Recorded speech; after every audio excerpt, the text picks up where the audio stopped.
Good morning. Hello and welcome into our broadcast today. We're coming to you from Chincoteague, Virginia, which is where Bob Smiley and I moved back in March. We're here with Bob today, who's also the editor of the Frankford Gazette and a local author and a longtime resident of Frankford. As we know, Frankford is a very historic neighborhood in Philadelphia.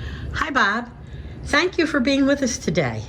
Your new book, Frankford Heroes, second edition, is actually your second book and an all-new version of your first book.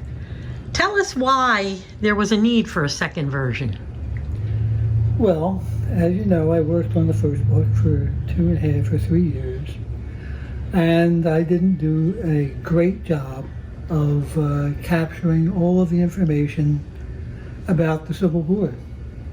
Lots of more information came out, was available, and so the second edition has 80 plus names of soldiers who served in the Civil War. And that is the biggest component of the 142 Frankford soldiers who died in service from the Civil War up through present time. So many of the veterans are still alive who are mentioned in your book. Many of the later ones are, yes. Yeah. What sparked your interest in wanting to tell the stories of these brave men and women? In 2014, we were doing another project in documenting St. Joachim's Cemetery. And I was walking through there and I came upon this headstone for Joseph Coyle. And it was very ornate stone. It showed that he died in 1918 in World War I. And it wasn't a military stone. I was curious about why it wasn't. So a couple of days later, I looked him up on Ancestry. It just so happened he had his picture there, and he was a 25-year-old young man sitting in his uniform proudly in May or June, probably 1918. And by October, he was dead. He died of his wounds and later pneumonia in the hospital. And so I thought that I'd like to find out more about the soldiers who died during that time period. I started accumulating data and lists of names and spent another 2 years researching everybody that I could find. Is his the story that resonates with you the most out of everyone you've profiled? His is because his face came up right away. It's unusual to find good pictures of anybody during that time period, but we have a very good image of him. We know exactly where he lived, where he worked. We have a lot of his story, and any veteran will tell you that unfortunately you don't know how life is going to turn out. Thousands go to war, and some don't come home. Yeah. You served in the military, didn't you? Yes, I did 4 years in the Air Force, and I was a reluctant veteran. If there hadn't been a draft, like many others, I would not have been in the Air Force. Yeah. Why do you think people should buy your book? This is for, a lot of this is oriented towards historic interest, but also it's not a historical book. It's a story about people, and it's the people of Frankfurt. We try to get into who they were and give them names. We have wonderful monuments in Frankfurt that show names of people, but they're just names. They're etched into stone. We don't know who they are.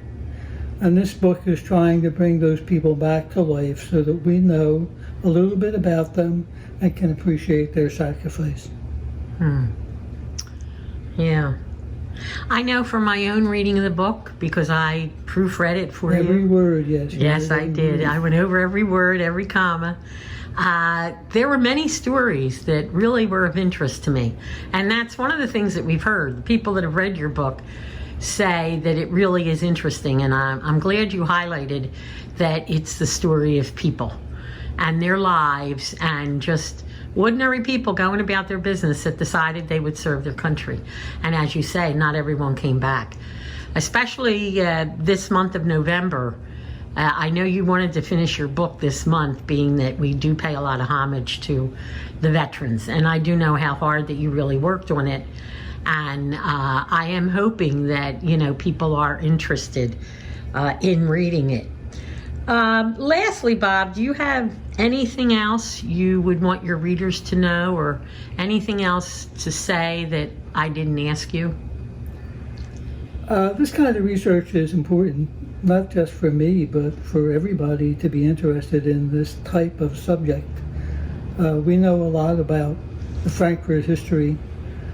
We don't know a whole lot about the ordinary people who lived in Frankfurt who made that history. And that's what I'm interested in right now. This might be one part of it. We're working on another project with St. Joachim Cemetery that we would like to do similar work on, to find out who the people are who lived here. Yeah, I know that Joe and Maureen Taylor are chairing the Friends of St. Joachim Cemetery, and they've already done a lot of work in cleaning up in there. And Joe Coyle, who you mentioned, we have pictures of his tombstone and the damage that it suffered over the years, just because people don't always take care of cemeteries. We've been struck by the number of cemeteries, small cemeteries here in Chincoteague, and I think that's another interest of you, you know, the cemeteries, the people's stories who lived and died, and a lot of times memories can die with them. Well, I thank you, Bob, for being with us, and you know, I really appreciate the efforts you made. I know I used to tease you that you cared more about the dead people than me, because you did spend so much time with them. They never argue back. And what's that? They never argue back with you. Yes. I could see why you'd be drawn to them. Mm-hmm. Yeah. Come on Tuesday night, April 12th, Historical Society of Frankfurt. Do you want to tell us that again? It's November 12th. Tuesday on November 12th? That's Yes.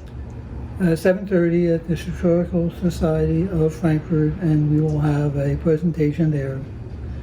You Yeah. can see the book, you can see the pictures, and as much as we can tell you. Yeah.